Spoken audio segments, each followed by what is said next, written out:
Welcome to a new episode. I'm Leona, and today I'm speaking with Marc.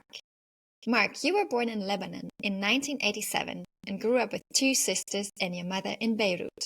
You initially pursued a path in international business management. However, life took a profound turn after the passing of both parents 5 and 10 years ago.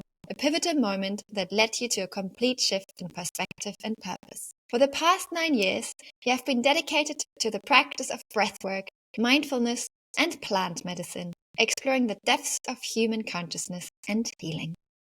Seeking ancient knowledge, you spent 2.5 years in Colombia, immersing yourself in traditional medicine and indigenous teachings. Beyond that, you are also passionate about movement and resilience, whether through snowboarding or cold water therapy, integrating both physical and mental endurance into your approach to well-being. Today we'll explore your journey and the lessons learned from breathwork and plant medicine.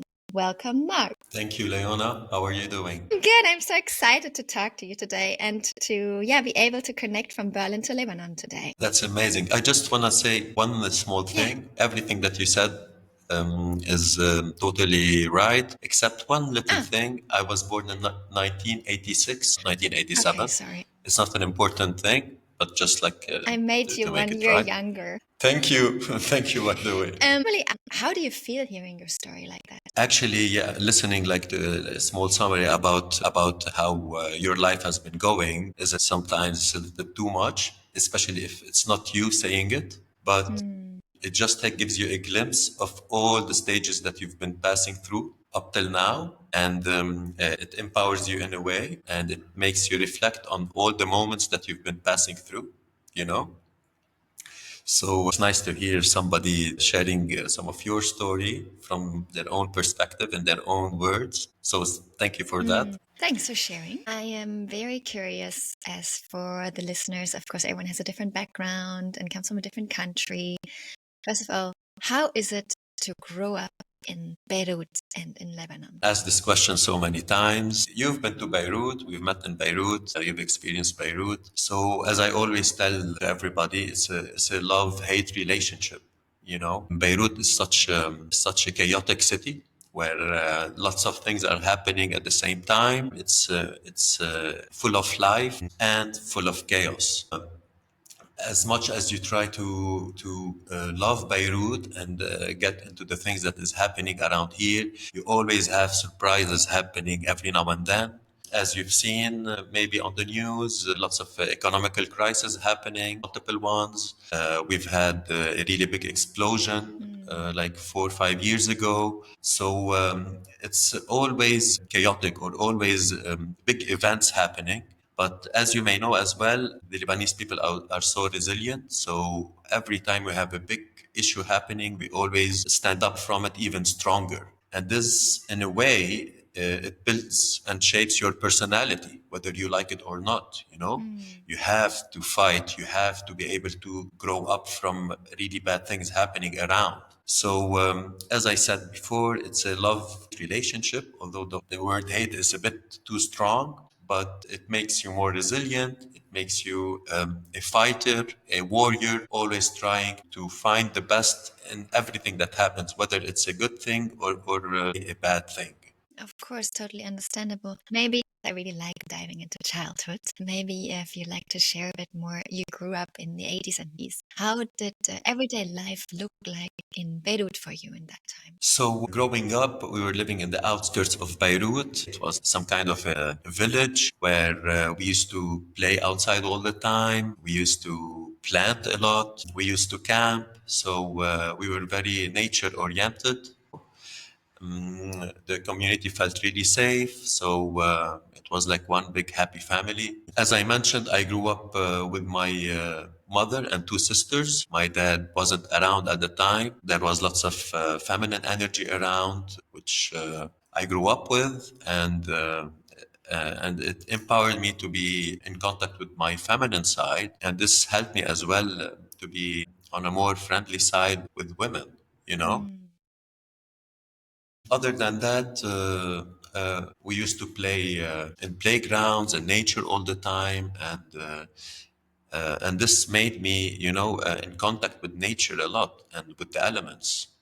So I'm not really used to be inside or nowadays on telephones or laptops. I always try to be more in contact with nature. This is why right now I'm living up in the mountains of Lebanon. I've decided that I could have been living in Beirut, but I always prefer to be surrounded with nature, be able to go for a hike whenever I feel like, go out and camping every now and then, stay in touch with the elements. Makes me feel more alive. Makes total sense hearing that, especially being in central Berlin. I have that craving a lot. I understand that. What are kind of values you took away from? I mean, you said a lot about nature and elements and being outside, but what kind of values are maybe impacting a Lebanese childhood? Yeah, so living in nature, having surroundings that really appreciate nature, make you more understand how we should be respecting nature and the elements. So, for example, whenever we felt bored, we used to go out, try to play with anything that we might see around in nature, take care of plants, understand the process of how a plant or a tree would actually be. If we plant something, we would understand that might require some time in order for it to grow, even if it's a seed, for example. So we have to wait for it in order to grow, in order to give some fruits. This helped us understand that not everything happens so fast. Sometimes things might take some time in order to bloom and become beautiful, or in order to bloom and give you a fruit. Understanding the natural process of things help you understand how life will be as well.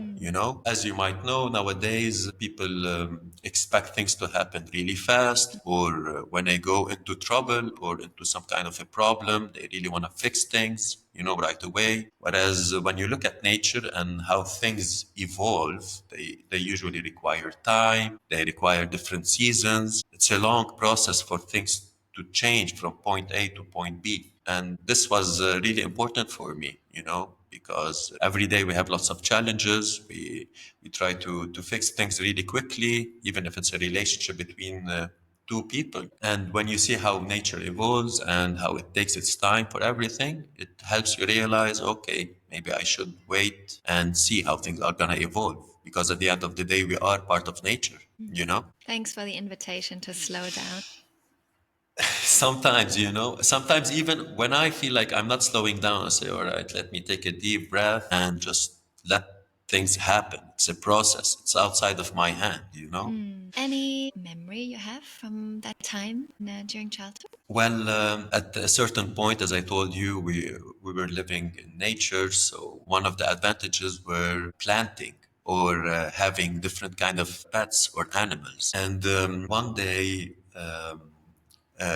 I was in the garden and I was just playing around with different kind of flowers, trees. And so my mother came and she asked me, would you like to plant a seed? And it was the first time I actually tried to start something from scratch. You always see flowers, plants, fruits, but you've never actually done the first kind of a thing with yourself.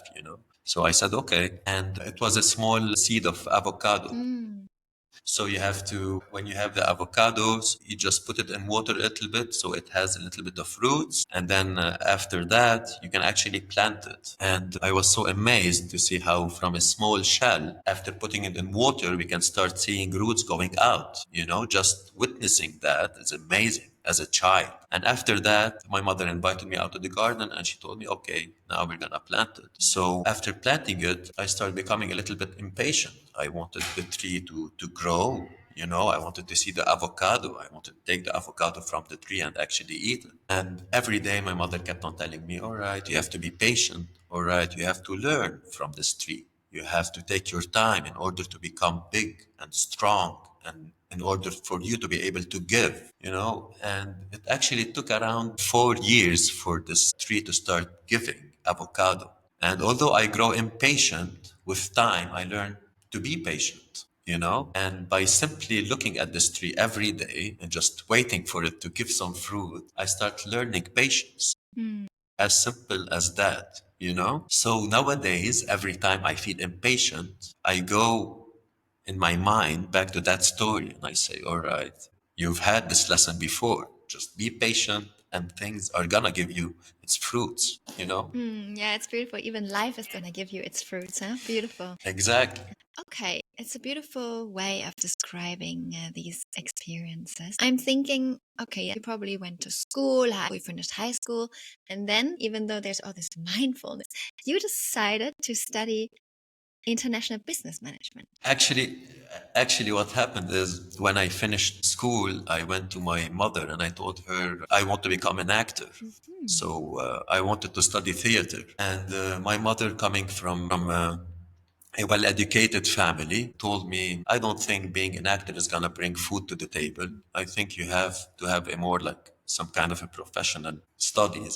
So I had to pick international business management. She wanted me to pick something in the business world. Although I didn't really wanted it, I never could say no to my mother. I always wanted to see her happy, especially that she was responsible for three kids while we were growing up. She's been through too much, and I always wanted to see a smile on her face. So I said, all right, I'm going to study international business management. And surprisingly, after I finished my studies, I started working in the business world, and I was pretty good at it until I decided to change, after. What are your learnings about yourself from that study time? Actually, I was pretty amazed about myself, and I discovered in some cases I can be some kind of a chameleonaire. So even if I don't like where I am or what I'm doing, I can easily adapt, to what I should do and to my surroundings. And that by itself sometimes is some kind of a power. Sometimes you find yourself in a certain place or a certain scenario or in a certain case where you're not really at ease or where you're not comfortable. And usually people would just go out from this state or from this place. Whereas I could adopt and fit in it. And this would actually teach you different things. Even if you don't like this place where you are and you stick for a little bit of time, you're going to start learning new things, even if they're not in your point of interest. But at the end of the day, you're still learning. And this would grow you in different ways. What would you say, even though you decided to do something else, what would you say did you actually learn through these studies? Well, in the beginning, I was in this fighting mode, where I said, all right, I'm going to study this only because you said so. So don't expect good grades out of me. But as I said, slowly but surely, I start learning a new thing, which is business, which has lots of different components as well. For example, let's say marketing, strategy, different things. And I slowly start seeing that I'm good at those things. I'm good at strategizing. I'm good at managing. I'm good at marketing. And this empowered me in different areas where I didn't find interest, but I had lots of potential.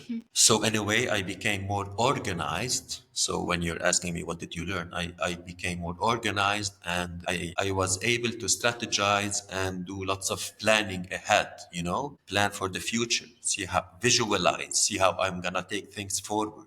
This I would say was the key thing that I've learned from the business studies, how to move forward and how to visualize. I think that's also very useful in life, especially now as you can implement it in every area, right? Exactly. Now, even if I'm working more on the mental and spiritual side of things, I have, let's say, some kind of power, or let's say some kind of a plus where I can visualize, I can plan, and not only rely on things how it's going by itself, And I've noticed with time that I really have a strong sense of visualization. So no matter what I try to think of or try to plan, eventually works out or it eventually happens. Yeah, very great. So I'm really grateful for that side of things and how they evolve in my life. Yeah, I can totally relate to that. Yes, thank you. And then somehow the first big shift happened for you. Exactly. So this shift happened exactly 10 years ago after my mother transformed. or let's say people would say died. So 10 years ago, my mother transformed and I found myself really lost. As I told you, I always wanted to see a smile on my mother's face. So I did those kind of studies in order to see that smile. I went into the business world and started working in different creative agencies until that point where I found myself lost. Now I'm doing things, but I'm not satisfying my mother anymore. And I don't feel satisfied because this is not what I wanted in the first place. So this transition in the beginning made me feel a little bit lost, not in my element. So it took almost around 6 months, 9 months out of my life where I didn't know in which direction to go. I felt stuck, and it was a little bit hard for me. I didn't know how to evolve from the situation until I did my first kind of a spiritual experience, which is Vipassana. It's a silent retreat for 10 days where you rely on your breath and meditation in order to rewire your brain and to go back inside and cleanse everything that has happened and try to evolve. And after 11 days of this spiritual practice, it's like a gift was given to me. I was aware of how I should lead things from now on. It's like I shed my old skin and I was ready to start all over again. And that was the shift or the turning point, I would say, in my life. Thanks. I can also very relate to that point. Mark, especially now you have the practice, but back then, also for people who maybe are losing important people in their life, parents or something like that, how did you, if you like to share, how did you manage your grief? So, I always say there's this thin line between grief and sticking to your sadness. Everybody has their own clock. Everybody has their own understanding and teachings. But again, when my mother transformed, I was totally lost in the beginning. So I went into drinking, into getting lost in myself and numerous things. I was trying to avoid reality. And I was confusing between grief and sadness and stuckness. I was stuck. After 9 months, when I went into Vipassana, I was more able to see clearly what has happened, and I was empowered to be more detached from being stuck in my sadness and being able to see that it's my decision to grow from this and to learn from this. Those 10 days, the silent days, were really hard, to be honest. But one day after another, things start getting more clear and my mind starting more accepting that it's never about what happens, it's always about how you react to what happens. And it took me some time, some clean time, some aware time, and some rewiring to my brain in order to being able to differentiate between what happens and how to react to what happens. And this is when I started wanting to take things more into my own hands and my own understanding. And this helped me to grow out of this event that happened in my life and to empower me instead of pushing me down. I can also relate to that. Thank you for sharing and putting it in such great words. What did that process teach you about yourself in terms of maybe empowerment and love? So the first thing was love, as you were saying. Back then, in my opinion, was because I love my mother so much, I was grieving all the time. I was in a sad mode all the time. I was really crying all the time and lost. Then my opinion, I had to do all of this to show love to my mother. And I always go back to Vipassana because it was a really strong shift that happened in my life. And after that, after Vipassana, I understood the first thing I should really love before loving my mother is myself. And when I learn to love myself, then I'll be able to love everything around me even more. So, in order to love myself, I should understand and learn from the lessons happening in my life or from reality. And if I stay stuck in my sadness, that doesn't mean I love my mother so much. That means I'm not being able to love myself and to overcome the events happening in my life. So, in order to love myself even more, I have to understand what happened and learn from those lessons and grow from it. So the best thing I had from all of this is understanding, loving myself first, and understanding how I can grow from certain events happening in my life will help me love things around. And this even helped me share this message with my sister, because when my mother transformed, it wasn't only me stuck in this, it was my sister as well, my younger sister especially, and I felt helpless. I couldn't help her. And when I understood I have to love myself first and understand how to grow from these kind of things, I was able to help my younger sister as well to grow out from this. Very powerful.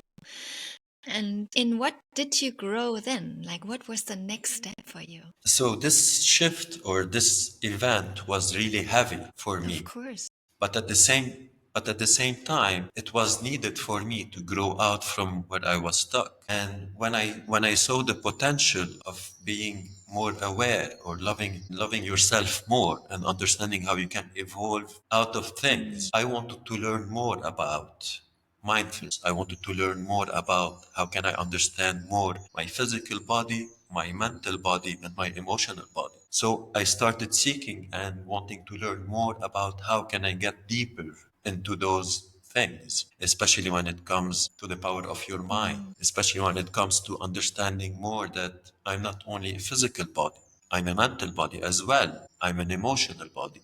I'm a spiritual body. So the bodies that they always used to make us, for example, in school, they always used to emphasize on my physical body and my mental body. And they rarely talked about my emotional body or my spiritual body. So I wanted to learn more about my emotional and spiritual body and how this can empower me more in order to better understand my mental body and my physical body. So I started going deeper into that, into the teachings of different sides of the world. And I started first with the Eastern world. I started more with the Eastern practices, for example, Vipassana and meditation. And the more I dive into those kind of teachings, the more I understood, wow, there's a lot to understand about my spiritual body. And the more I know, the more I can spread the word into people around me if they feel like understanding more about that. Especially that when we were growing up at schools in our community, nobody talked about that.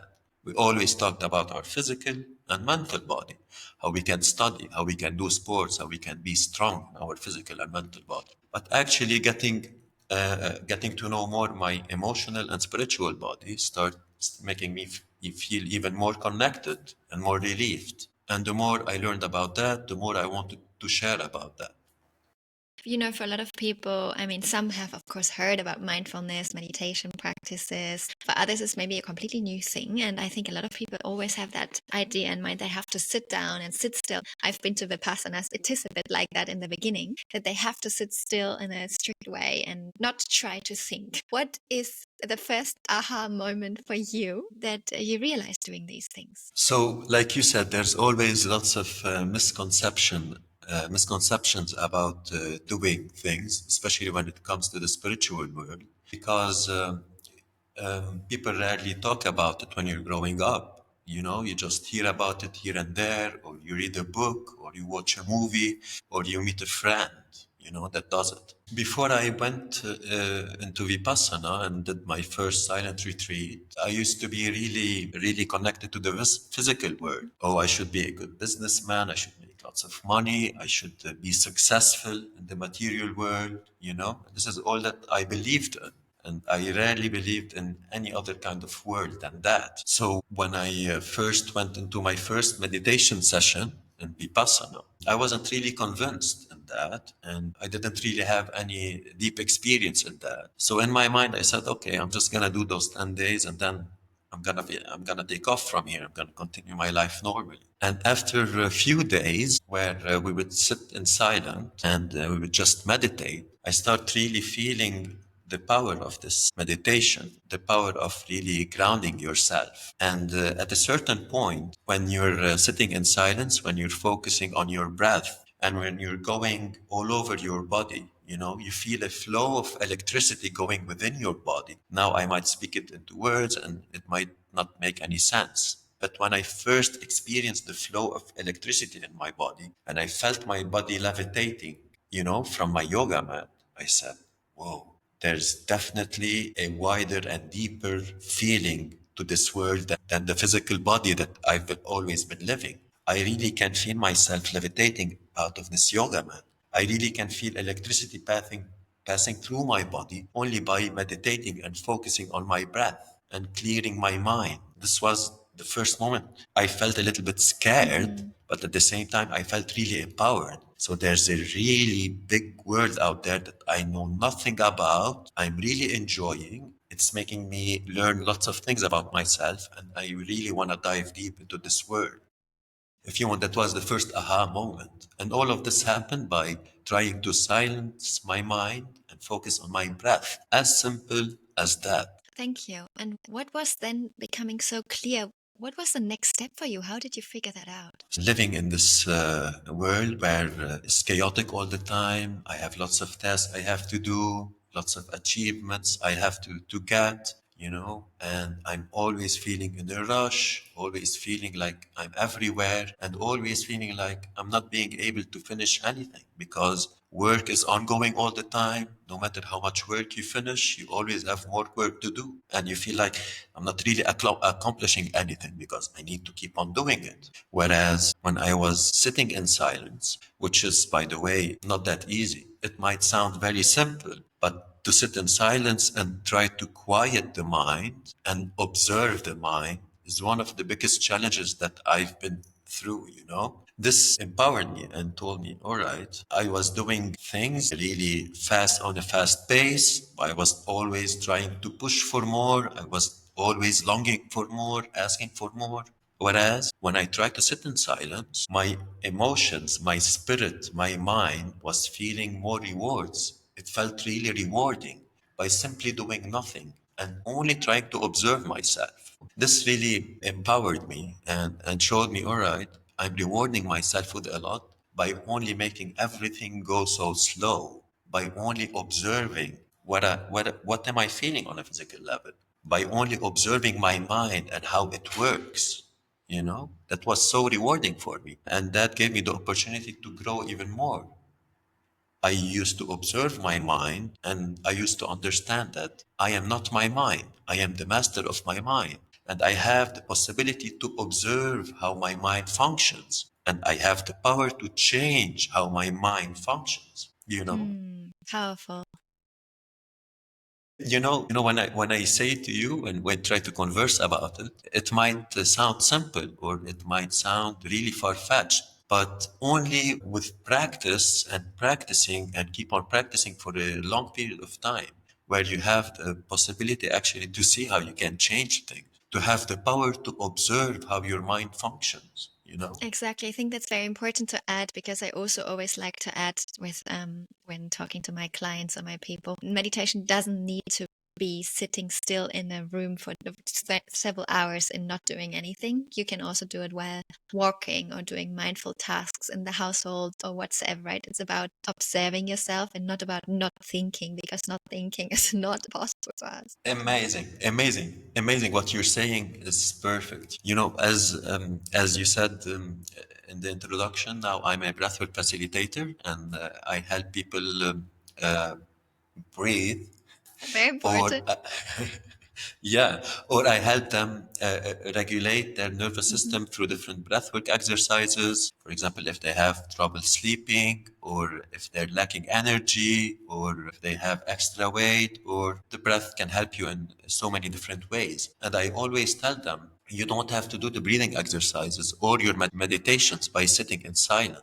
Not at all. The best way of doing that is by doing your everyday simple tasks. For example, when you're brushing your teeth in the morning, you can do it robotically or you can do it mindfully. You can engage in breathwork practice and enjoy yourself brushing your teeth rather than doing it only because you have to do it. Everything goes along the way. For example, when you're driving your car and you feel a little bit stressed or you're having a road rage and so on, what you can do instead of getting into this road rage is focus on your breath and have this 5 or 6 minutes of meditation where focusing on your breath and enjoying the same scenery happening around you. So it's a matter of choice. It's a matter of actively deciding that I want to shift how I'm seeing or how I'm experiencing things around me instead of getting engaged of what's happening around me. I can shift everything into my own advantage and I can only focus on my breathing. And this pure, simple kind of meditation will help me be more in myself and in my element rather than being distracted of what's happening around me all the time. Thank you. Thank you for the beautiful way of explaining it. Please take us with you again on your journey. So you started diving deeper into the Eastern practices and theories. What happened then? So when I first did Vipassana, it blew my mind. I understood the power that you can harness through the breath and through meditation. After that, I really wanted to learn more about the breath. I took the course for 10 days to learn the Wim Hof method. Mhm. Maybe some people know what's the Wim Hof method.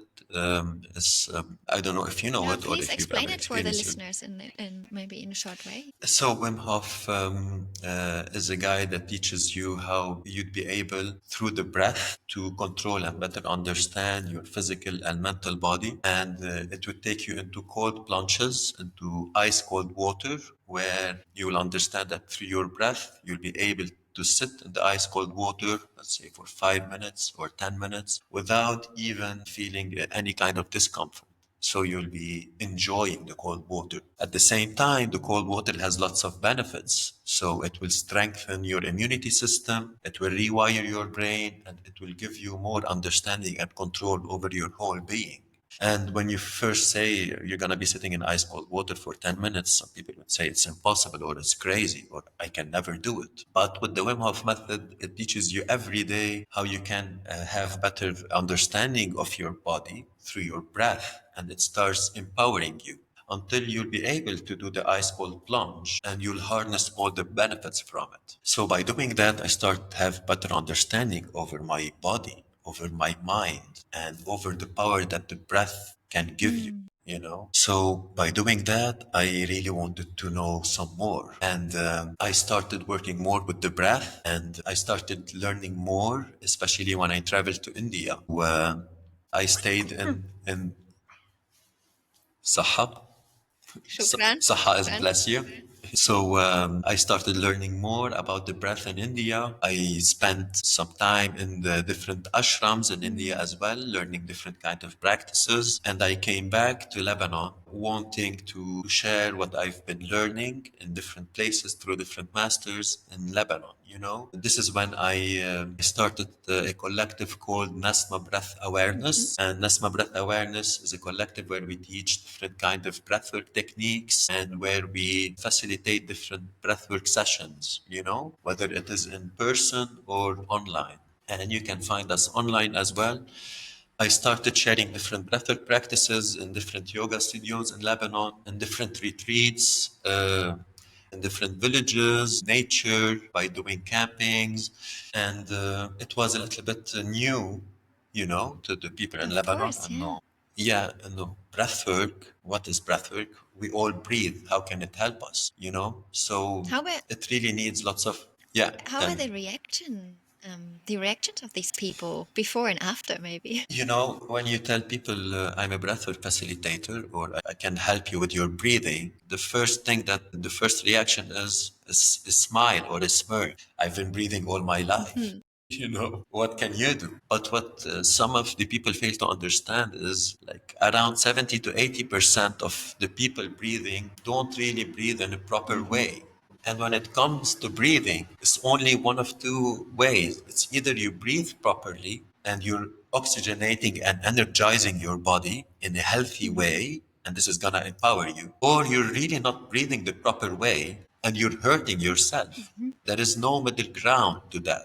So it's either you're breathing in a good or proper way and you're helping your whole system, Mhm. or you're actually hurting your system, Mhm. And within few breathing exercises, if you breathe in a certain way for a few minutes, you can definitely feel different sensations in your body. So this is how I get into people and I try to make them understand how powerful the breathing is. I will tell them breathe for 3 minutes in this way, and you're gonna feel a totally different sensations in your Mm. body. So it's simple things where you can make your audience understand, wow, I've been breathing bad. Wow, if I breathe like this, I feel lots of energy in my body. Or I feel a big sense of calm. in my Mhm. being, you know? And this will drive them to wanting to learn more, to better understand how they can fix things. This is why I started a small questionnaire on my Mhm. platform at Nasma Breath Awareness, where it's a questionnaire of 10 questions about how you breathe, how you sleep, and what are you lacking throughout your day. And when you answer those 10 questions, I will design a specific breathwork for you based on what you've Mm. answered. And you'll be practicing this every day for about 5 to 7 minutes. And when people are doing that, they're coming back to me and they're telling me, wow, Mark, some things are really changing in my life, or I'm really harnessing more energy that I've been needing all the time. You know, so simple tweaks in your breathing and fixing the way you breathe can have lots of impact all over your body and mind, and you can feel it instantly, you know. Yeah, I can definitely relate to that. I think breathing or learning about the breath, how we breathe in a functional or dysfunctional way, was a big mindset shift for me and understanding for me. Mark, what did you learn, or how did you understand healing in this context? So if we keep on going, like I was saying, I started with Vipassana, then I went to Wim Hof, I started learning more about the breath. Then I went to India and I even dug deeper into this world until I decided to go and do my first plant medicine journey. Mm. You know, at that time, I was still going into the breath in order to better understand myself, my mind, who I am, and the powers of the breath. After the first plant medicine journey, I started feeling that there was lots of things happening in my body and in my mind outside of my control. I start feeling that's lots of release and understanding of things that I didn't even knew that existed in me. Mhm. I started understanding that I can release and shed a lot of things that have been stuck in Mm. my system throughout when I was a young boy until now, through lots of experiences that have been saved in my system, whether I liked it or not. And when I saw this, the same way when I saw the power of the breath, I wanted to learn more about it. When I saw how I can shed and release lots of things stuck in me, I wanted to learn and know more about that as well. This is when I decided, all right, I'm gonna go spend some time in Colombia or in the Amazonian part of Colombia and understand more about how I can heal and better understand myself. The first time I went into this, of course, I was a little bit scared. I was a little bit skeptical. It was like I was entering a ground that I've never been into, you know?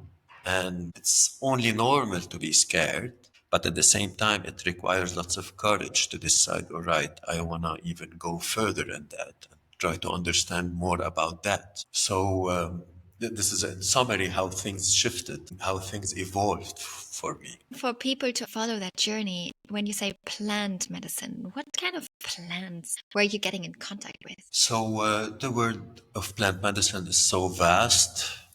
Um, you know, in my opinion, any plant is medicinal if you treat it and take it in the right way. It could start with the simple vegetables that we eat every day. The more we eat healthy things, green things, things that are alive, the more we know how to use them, let's say in different teas or oils or different things, those plants are medicinal for you, you know. So instead of seeking any kind of things that you can buy from a pharmacy or chemicals or whatever, you can always find alternative when it comes to plants. And this is, I would say, how our ancestors long time Mm-hmm. ago used to treat themselves with different plants, with different herbs. Nowadays we always need things fast, we always want to heal faster, we always want to do things faster. So this is why we go for the easy things, this is why we go to the pharmacy, this is why we go and buy some different chemicals, because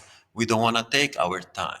We don't want to take our time to evolve from this little seed to a big plant or a big tree, like we were speaking in the beginning, Mm-hmm. you know? So different plants and herbs can give you really good benefits on a physical level, let's say. If you want to go even deeper and you decide to go and better understand the mental and the spiritual side of things, you can always go to plants that we call master plants or sacred plants, You know, for example, in Latin America, they use different kind of plants like ortega, like cambo, like bufo alvarius, like yahe or ayahuasca, and so many more. Each one of those plants, for example, have a specific way that can help you release or help you better understand things. Mm-hmm. You know, it's a really big world of plant medicine, and you always have to have a mentor or a taita or a facilitator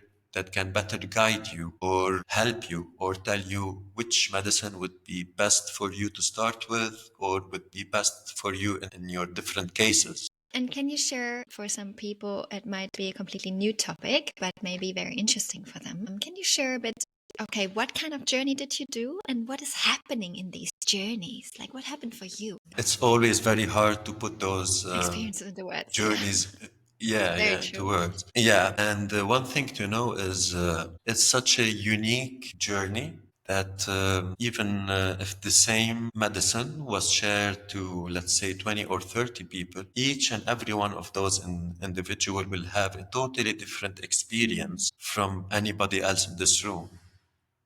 You know, so it's never the same. It's so tailored and unique to yourself, and it always excuse me, it always depends on the different journeys and experiences you've had in your Mm-hmm. life. But for me personally, I've been into this plant medicine for some time now, trying to learn more about this world, trying to better understand myself through the medicine. And it has enabled me to feel more as a whole, to feel more complete, to feel more unneeding of anything else, to feel more simple and grounded, to feel more in contact with the elements and even appreciating more the elements. And when I say the elements, I simply mean earth, fire, water, and air.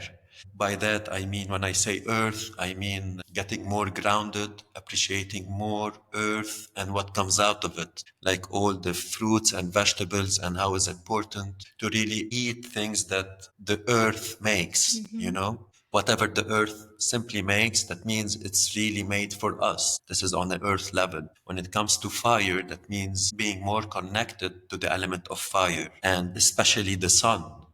You know, the sun can share and can give lots of vitamins to our body, lots of needed vitamins to our body.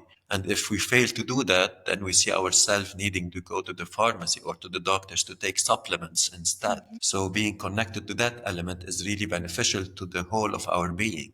The third element is water. So when we say water, that means always trying to bathe in a river or in a lake where you can feel all the nutrients of the water gathered from the earth getting into your system. Always being connected to the element of water, drinking as much water as you can to keep your body, which is 70-80% made out of water, to keep it fluid. Mm-hmm. Even when it rains, for example, there's lots of nutrients in the rain that you can't get from anywhere else from this planet. Even if you drink or you go to the river, you can't find the same nutrients that you can find in the rain. Mm-hmm. So when it rains, just go out there and let it rain on you, you know? And the fourth element, which is my favorite element, is air. And understanding and better deepening your relationship with air and with your breathing and with the pattern of your breathing, for me, is one of the most important parts and one of the most important gifts you can reward your body with. Mm-hmm. You know, so you always find yourself, they say you can spend around 30 days without eating, you can spend maybe around 5-6 days without drinking water, but you can't spend more than 1 minute without breathing. Mm-hmm. That means breathing is one of the most important part of your diet. Understanding and having a good relationship with the element of air is gonna be really good for you. Very essential, yeah. And please, even to make it even more concrete, so how can we imagine? So you do one of your very first journeys, huh? You're coming from meditating to breath work, and then you're sitting there in the Amazonian jungle. I really would like to hear your experience. And then there are pictures coming up, memories. Is there any physical sensation? How does the journey actually work on you? So they say when you drink yahe, um, uh, you might be expecting or not expecting anything at all. You never know how it's gonna go. And most of the time, you can feel or you can sense every little fraction or every little atom in your body. You might feel it alive and you might sense it. Most of the time, you always feel like I am Leona or I am Marc. I am this physical body. But when you drink yahe, you can feel the different atoms all over your body. And if you try to put your attention on a small detail in your body, you can really go through it and feel everything in it. In my case, when I drank, I started feeling really not at ease. I started feeling like my whole body is going. I'm having a really high temperature in my body and I don't know what to do. I'm really sweating all over. And after a minute, I would feel extremely cold and start shivering. This is how it started for me. And those were things that I've never felt before in those short period of time. So this is gonna make you feel a little bit scared or different sensations, really strong sensations in your body. You don't know what to do. And then I was looking at my hand and I was being able to see an aura around my hand. So if I move my fingers, as if it's a slow-mo video, I would see things happening around my hands as well. Understand? I'm being able to see my physical body and my spiritual body as well. So I try to place my hand on the ground. And the moment I put my hand on the ground, I couldn't differentiate between the ground and my hand. And they became one. And I felt so rooted into the ground. I was so scared I couldn't take my hand off Wow. anymore. So slowly, my body started dissolving into the ground. And I couldn't differentiate between me and the ground. And although it felt a little bit scary, it felt as well a little bit empowering. I am all of this ground. I am all of this earth. We are one. Very As touching. simple as that. Exactly. In the beginning, it was a strike of being a little bit scared, of a little bit, right? What do I do now? How do I come back to myself? I want to go back to being myself. In the beginning, it was scary. But slowly but surely, it started feeling a little bit more empowering. I started building more trust with this sensation. I start harnessing the power of being one with everything around me. In the beginning, whoa, man, I don't know where I am. But slowly, I start feeling, all right, now I better understand. Everything is really connected. I am really connected to Earth. I don't need to take my hand off anymore. We're always connected. And all we have to do is try to understand how we can be better connected, how we can be more connected to Earth or to the elements or to anything around us. And this will only empower you. So it took me a little bit of trust or a little bit of time and able to establish this trust between me and the medicine. And the more trust I start harnessing, the more I start feeling more connected and I started feeling more grounded. And this empowered me at the end of the day. Wow, beautiful. I have goosebumps from your story. Thank you.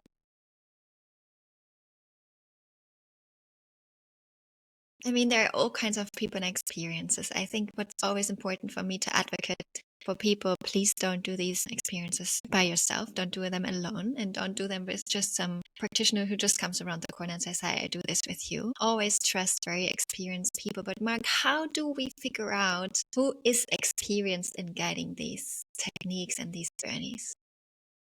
Exactly what you just said right now is really important, or this is the most important thing to keep in mind before going into those kind of journeys. In order to being able to select the right taita or the right guide for you or for anybody, especially nowadays, you can see lots of people talking about certain practitioners or leaving feedbacks or leaving comments, or you can go online and you can research about those kind of things. And you can always have references. You never just believe things from the first time. You always try to inquire more, to ask questions. And even if you find the right guide for you, you always engage in lots of questions, trying to understand their backgrounds, their roots, and so on. When you go to Latin America, you always have certified places and you always have even hidden places out in the jungle. and you always need somebody that you trust or an experienced person who've already been there, where you've seen the changes in his lifestyle or the different things that or the impact of the medicine on them, and you can feel this trust that they can help and guide you to the right people. Because, like you said, nowadays there's lots of people saying, I can do this or I can do that. So always inquire, always double check, always see their backgrounds, and always try to go to the source, which is really important. Because now you have neo shamanism where everybody is trying Yeah. to be a shaman. I would say, in general, always try to go to the source, try to learn, and try to sit humbly with the actual people, the people from this land who share those kind of experiences. And when you learn enough, you can help other people, or you can share with people where they can go and who to rely on. But just don't take anybody's word instantly when they tell you, I can do this, I can do that. You have to really double check about those kind of things. Thanks for mentioning that again. And I also think what's very important to mention is it is also not the right practice or journey for everyone, especially not when you start at zero. I would always say, please have a bit of a practice of knowing yourself, either through meditation, through some breath work, as you said, or even you've been through therapy, some counseling, some coaching.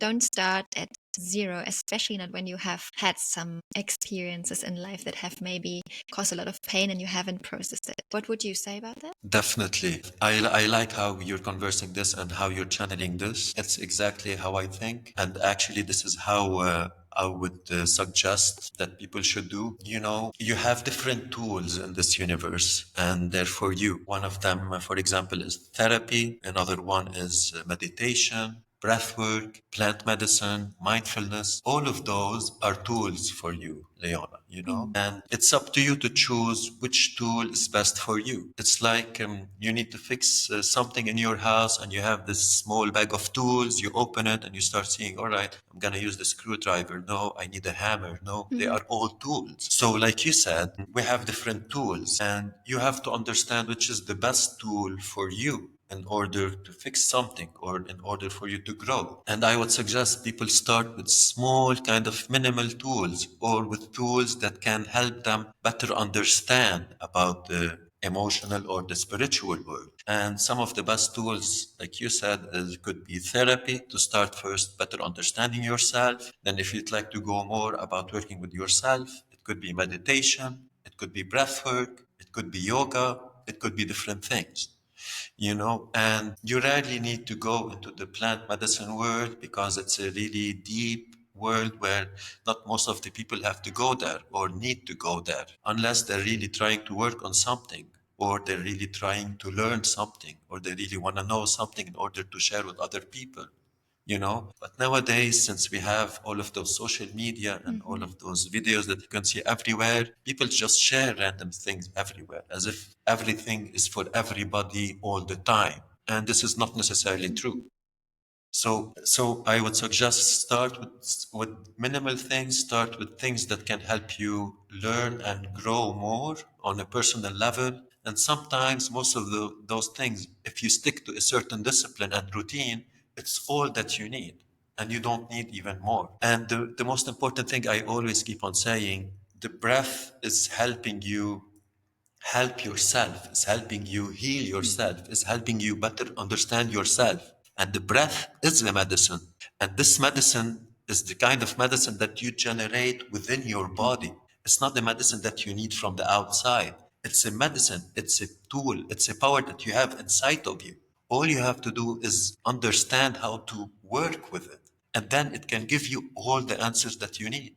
So after I went through all of those experiences from Vipassana to the Wim Hof method to plant medicine to learning different practices in India, I reached a place where I had the opportunity to learn about rebirth breath therapy. And I don't know if you've heard about this. So rebirthing is one of the most amazing and powerful tools I've ever went through and I've ever learned. And I became specialized in that through a school in Greece a few years ago. And mostly this is what I teach right now and what I try to facilitate for people around me. It had gave me a deeper understanding about oneself and about how you can rewire things in you. And when you were talking about healing before, it gave me an insight how we can really try to better understand our traumas that are fixed in different parts of our body, and how the breath can help you release those traumas and better understand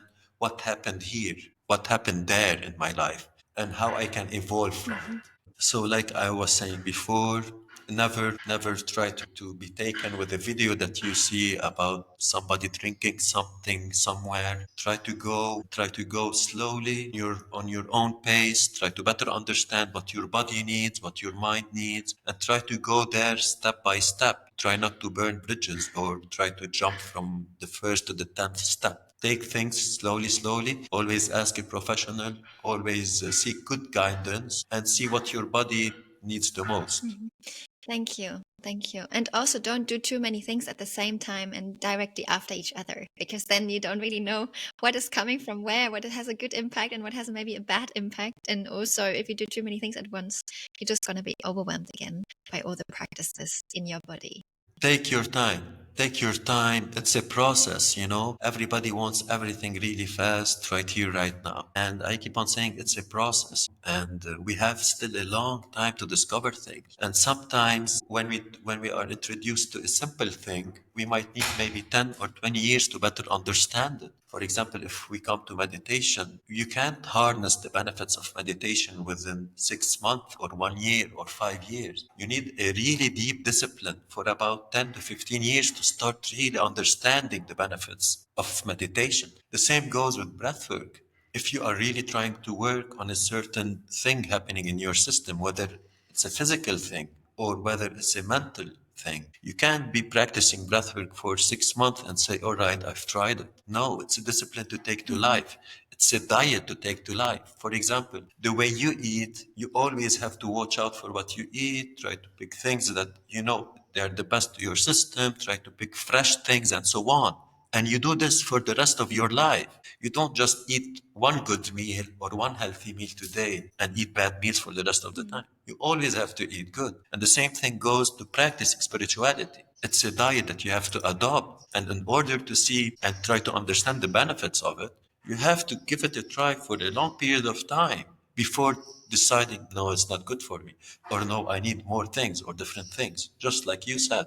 Thanks, Marc. I'm very curious, as I'm also someone who has met very different teachers, gurus, practitioners around the world. What is it what you learned from these people, these indigenous people you learned so much from? And not about the technique or the practice or how to teach it, but what did you learn or take away from being with them? I would like to share a story about two teachers. The first teacher, or let's say teachers, the indigenous or the Taitas living in nature in the Amazon, in Putumayo specifically. They showed me and they taught me humbleness and simplicity. Those two lessons were the most powerful lessons I've ever learned so far. Being humble and being simple.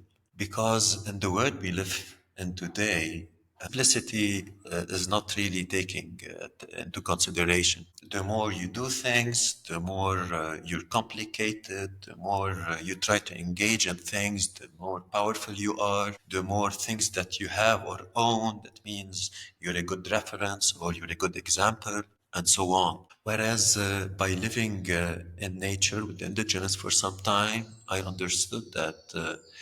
You know, there's a saying in French that goes, simplicité fait la beauté.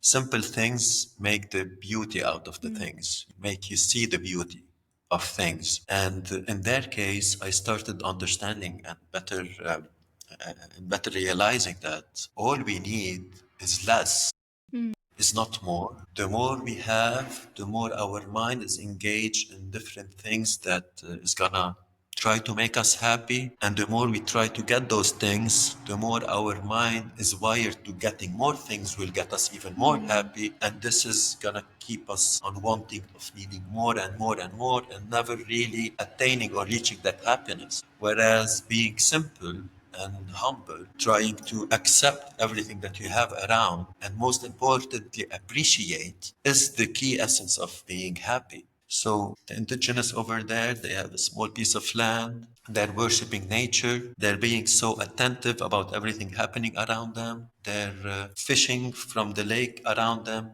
And most importantly, keeping it clean so they can always fish from it, appreciating this element, appreciating nature and animals around them and treating them with the same kind of respect and accepting that they are part of nature. They are not higher or stronger or smarter than nature. They are one element of everything happening in nature. Accepting their role and being humble about it is more than what they need in order to live a happy and healthy life. So that was a really big lesson I learned from that.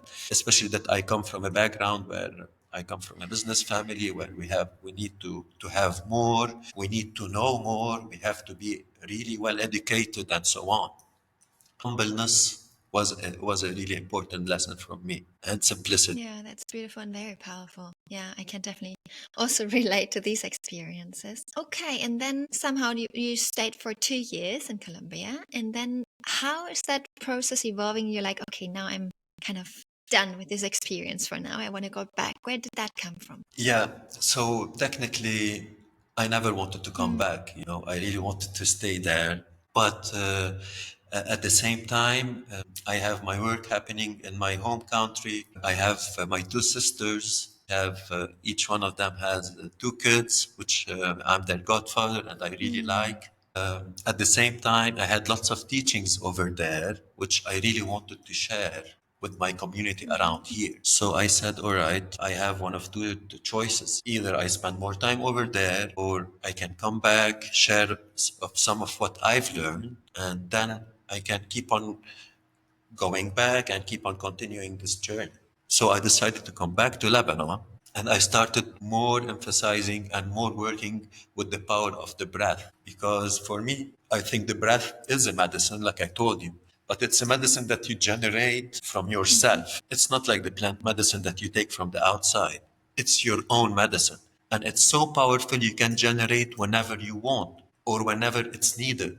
And my mentor always says, whenever you are lost, whenever you are in doubt about anything, go back to your breath. mm, Go back to your breath. Some long, deep inhales for a certain period of time is gonna center you again. It's gonna give you the clarity for you to start moving back on the right way. So when I came back with those teachings, I said, all right, I'm gonna emphasize more on the breath. And I really wanted to learn more. And this is where I met my mentor or my teacher in mhm, Greece. And this is where I decided to travel and live there for some time and to learn with her about the rebirth breath mhm, therapy. mhm, So I did that, then came back to Lebanon, and I started sharing the power of the breath on different levels all over Lebanon almost. And not even in Lebanon, I started even doing that in Dubai mhm. and hopefully in the Arab world, because I think we are missing that. We are missing this element of self understanding and self healing. So I'm trying to share the power of the breath as much as I can in my community and this Arab world for so far. Yeah, that's very beautiful. Thanks for connecting the topics now, Mark, because the next thing that I really have on my mind to understand, what is it from your perception or from your understanding? So, I mean, both of us are very clear in what we're doing and how we're connecting body and mind. But what do you think? How do you view this disconnection from the modern world between body and spirit and mind? Why do you think is it like that? It's pretty simple for me, but sometimes you might share your point of view, and it might make total sense, and sometimes it might not. But I always go back to the same place, which is the connection to the elements. Mm, Our natural habitat. We are a species that used to live in the elements, like all the other mammals. We are a mammal. We used to live on the ground. We used to swim in rivers, in lakes. We used to eat from nature. We used to have a fire in order to have some heat. We're just like any other mammal. We are not better or worse than any other mammal. But with time and with evolution, we started secluding ourselves from the natural elements and we started getting away from those elements. And we started going into living in our own space, in our own zones. and getting away from all the nature around us. And we started forming cities, and we started living in something that I call a concrete jungle. Yeah. So instead of living in the actual jungle, now we're living in houses made of square shapes. Like the square shape is a shape that you don't see in nature. It's a shape that we have created.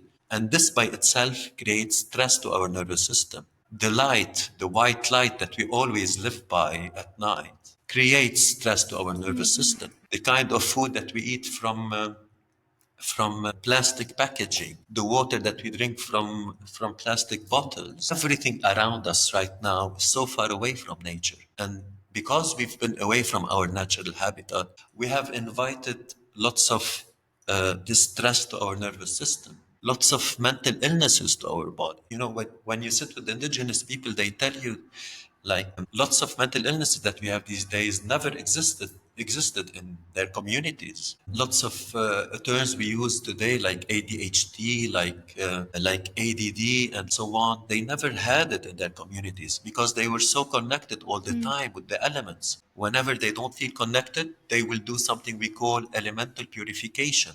You know, and it's a practice that I go by, and it's a practice that I've learned with my school in Greece. We do something called elemental purification, where we purify all our senses through the elements, through water, through breathing, through fire. And in my opinion, one of the big problems that the human species have got themselves into is getting away or secluding themselves from nature, thinking they are better, they can do without it. And this is why we start seeing lots of mental illnesses nowadays. Yeah, there's a very big correlation. That's definitely true. Yeah. How do you explain? Because you were just talking about it. I just use another word for it. What does true resilience mean to you? I always say everybody has their own experiences, and they shape themselves, their understanding, how to move forward in life. You know, and you know, you see like different communities operate in different ways, different parts of the world. And sometimes when you go through a deep experience, or when something a shift in reality happens in your life, you always have one of two ways to go through it. Sometimes when it, let's say a bad thing, I don't really believe in a bad or good thing, let's just give an example, happens, will either make you feel low, it will destruct you, it will make you feel powerless, it will make you feel like I can't do anything about it. Or at the same time, it might empower you. It might say, all right, this happened to me. That means I can evolve from it, or I can become a better version of myself from it, or I can take it and shift it into my own benefit and try to see how I can grow from it. So you always have one of those two ways. It will either take you down or will take you up. Resilience is when things or when unexpected things happening which are not in your favor keeps on happening, and in order, and it's not getting you down, it's not really destroying you, it's not really taking you down to the ground, but on the other hand, it's shifting you into a better person, it's empowering you, it's evolving you. This is how you start becoming more resilient and more adaptive to things. No matter what happens, I'm gonna take it, shift it into my own advantage, and grow from it. So this would be the best way of describing of how we are, or how being resilient might be. Yeah, I can definitely understand that as relate to that as well. It's about processing every bit of it and then getting through the process and getting more in contact with yourself and building more resilience, right? So all these different experiences from Vipassana, from like meditation in general, breath work, Indian, Asian philosophies, then to the Amazon, or your different plant medicine experiences there. How do you now? I mean, I think it's such an urgent topic. Now you're sitting, let's say, in the epicenter of distress, of suffering, of problems in the Middle East. You're sitting with so many different countries that have been through so many things. Lebanon itself, Syria. You're sitting next to Israel and Gaza or Palestine. How do you implement all your learnings into being there where you are right now? Well, that's a really good question. How are you doing it? You know, it's definitely never easy. I mean, I'm really happy that you're doing this talk with me, and you already have been here, so you have a little bit of understanding how things go around here. It's definitely challenging being around here, having learned all that I've learned with time, and always putting all that I've learned into question, into practice. At the end of the day, we're only humans, and it's only human to relapse from time to time, to try to question everything that you've learned, try to go with disbelief with whatever is happening around you. But the thing is, when you have a powerful tool, like I said before, when you have tools in your toolbox and you need to repair something in your house, you can go to your toolbox, open it, try different tools, and see whichever is better working for you. And in the example that you gave, I am in this epicenter of those chaotic, crazy, inhumane things happening around us. Sometimes you tend to lose or question faith. You try to say, I don't think this reality is for me anymore. And this is where you are, or you feel you are a little bit disconnected from your tools. But whenever you keep on practicing and keep within your diet the tools that you've learned, the more you stay centered and connected, the more you understand that all the human species need a place like Lebanon, like Syria, like Israel, for them to see that it's never about what happens. It's about how we react to what happens. The more we are connected, the more we accept whatever is happening, especially if we're not the one doing the wrong or the harmful things. We are accepting. We are evolving from that. We are trying to become better humans with all the worst conditions happening around us. The more we are trying to set an example for the whole wide world. It's not about us. We are part of this whole mechanism called Earth or human beings. We're just an example on how we can be, or we should be, or we shouldn't be. And the best way to stay connected to that is by practicing and keep on having in your diet the tools and the techniques that you've learned. The more that you feel in doubt, go back to your breath. That means whenever you don't feel at ease, go back to your tools, go back to your breath, go back to your diet. Keep on practicing. Believe. I totally understand what you're saying. I'm still trying to figure out what's your personal take on this. I mean, from the psychological perspective, we often say it is also healthy to not confront ourselves with all the news all the time, because our brains are also not wired for such impactful news and pictures the whole time. On the other hand, people could say, oh, why aren't you not leaving? Why aren't you going back to Asia or Latin America and have a safer life over there and not being afraid of your future or of your being alive over there? How do you deal with this, and what's your personal thoughts on this? Exactly. I do actually have the opportunity of being almost anywhere I would like, and I chose only to be here in a place like Lebanon, where you have lots of chaos and where you have lots of things happening in your neighboring countries, which are not easy at all. People would tend to have the mindset of leaving or seeking refuge in other places. And usually, if everybody thinks like that, you are creating a certain kind of frequency or vibration of fear, where I don't want to be here, I need to be somewhere else. And if this is what most of the people are thinking, then this is the kind of vibration that people are creating. Whereas when it comes to me personally, I have decided to try to be on the other side of things. So I try to watch less news, although I know in general what is happening. I try to be more engaged in things that I am in control of, that I know is gonna grow me more. For example, living in a place where it's close to nature, engaging in activities where I feel more connected to nature. Like, for example, during winter, we go snowboarding. And I always share videos on my social media platforms about the random things I'm doing. For example, during winter when I go snowboarding, I share those videos and I show people news don't only have to be about bombs falling here and there. It could be about the beautiful snow we have on our beautiful mountains, which is rarely you can see in all of the Middle Eastern mountains. So there are other things that you can concentrate your mind on and you can be engaged on and you can create good frequencies and vibration from rather on focusing on fears. During summer, I go to beautiful places out in nature where I'll be camping and sharing the same kind of stories, you know? So wherever you concentrate your energy or wherever you try to put your mind to, this is what you create. And in my opinion, I've been living, and I'm so grateful for that, one of the best lifestyles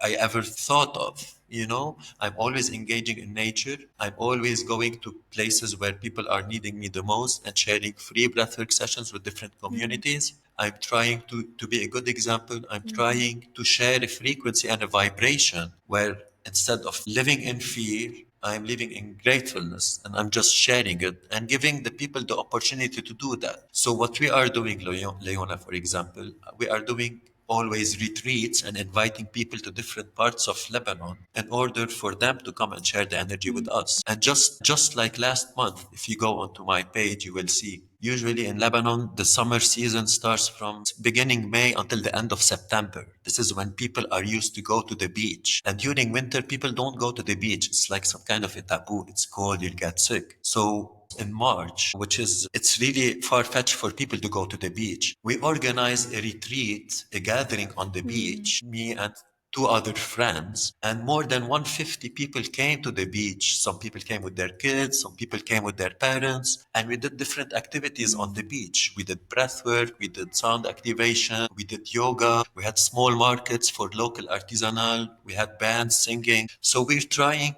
to show the people that instead of living in fear and just hoping to go outside of Lebanon, we can be creating small things that can change the frequency. And this is my job around here. This is why I choose to be here. Thank you. That's such a beautiful work you're doing and such a beautiful volunteer work even you're offering there. So that's very powerful too. And out of love, I see that and know that. Now, one more question about the Middle East. I find it so interesting because I've been into a lot of countries and I appreciate every culture and every aspect and different traditions and routines. What would you say would be a great way to access this healing, this emotional learning journey for especially men in the Middle East? That's another really good question.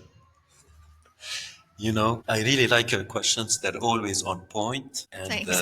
yeah, it's like you're trying to get from me the best kind of answers. You've been to the Middle East again, and you know the kind of people or the type of people men are in the Middle East, or what they are expected from them. Usually, they're really in their masculinity. They really don't engage or show their emotions. They're hardworking. They're really like the fighter kind of mode.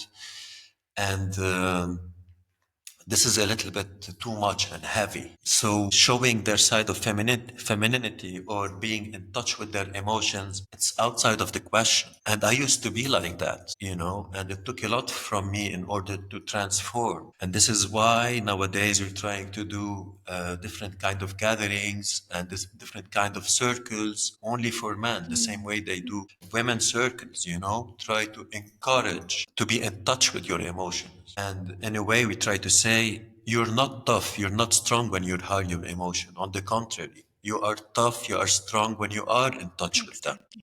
When you try to communicate them, even if they are the kind of emotions that you'd like to express or not. An emotion is always an emotion. You can never have a positive or a negative, a good or a bad emotion. An emotion is something that your body is trying to express. Maybe that they have taught us that smiling or being happy is a good emotion and crying is a bad emotion. But that's a misconception. An emotion is something that you're trying to express. So let it be. Because if you try to suppress it and you push it back in, it's going to try to go out in different ways. And sometimes it's not going to be in a healthy way. So just try to express and learn how to be in touch with your emotions. This is why you have different tools that can help you with that.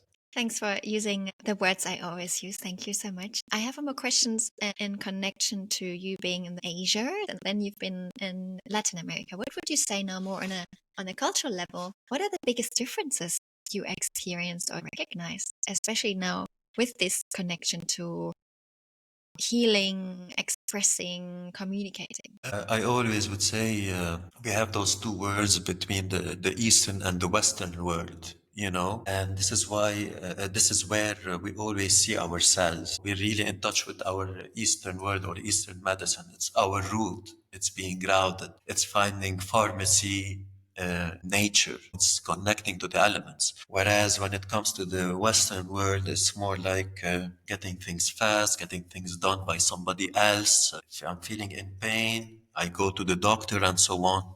Whereas in the Eastern medicine, they will tell you first you listen to your body. First you understand where your pain is. And when you understand your pain is, then you can try to understand how to heal that.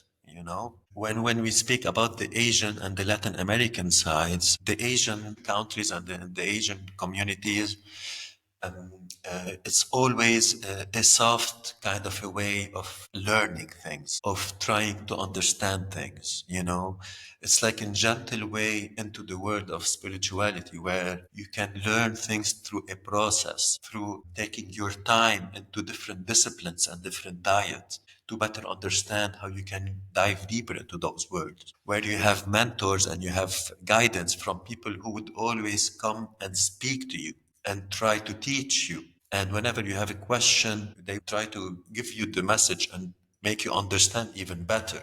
It's such a loving way and a gentle way and a long process of understanding things. Whereas when you go, for example, to Latin America, the environment becomes a little bit more raw or a little bit more tough or harsh, where things won't be so pleasant for you to understand or to experience. Where, for example, if you go and try to have plant medicine, it wouldn't be a really lovely journey for you to experience. And afterwards, there is no guidance. It's left between you and yourself to understand what happened. And if you're not really experienced in this, it's gonna be really hard for you. Whereas in the Asian communities, things always take more time. People who are guiding you always try to give you more guidance and always make sure that you try to understand more and where you have more chance to ask questions and try to experience things with more time. The Latin American countries, things are a little bit more harsh. Same like the nature over there. The Amazon is not a beautiful nature where you can go camping. You have lots of species, lots of animals, lots of plants. They're not really friendly. It's a raw environment. So the teachings from the Asian community to the Latin American communities is a little bit different. Each has their own positive things, but at the same time, it depends where you are, which stage in your life you are, and which you would like to experience more, and if it suits you or not. Thanks for the differentiation. As all teachers, gurus, practitioners, as we are not perfect, right? We have our own blind spots and our flaws. May I ask, what is it what you feel at the moment? Are you struggling with the most? So you always have a good way of putting things. The more I'm practicing, the more I'm I'm being able to see through and to pinpoint what I should be working on. And since the story I told you about patience when I was a little boy, I still have this going after me. And I still am learning how to become a better person when it comes to be more patient. Patience is a really critical and important thing. It keeps on coming back to me and keeps on coming back in different lessons, showing me how being patient will always be good for you. Patience is one thing. Another thing is being humble as well. Always accepting everything around you. Always try to share what you know and try to share your experiences in the most humble and loving way.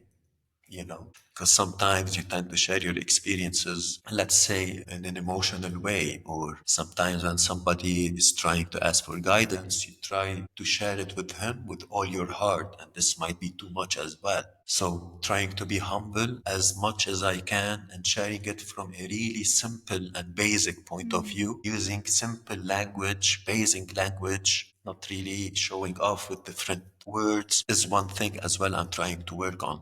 Yeah, I understand. Well, thanks for all your wisdom and all your insights. Of course, I still have some questions left. What is the next step now coming up for you? What are you eager to get into? Any vision or ideas, or maybe also on the personal level? What are your wishes, needs, anything that's coming up or that you want to implement?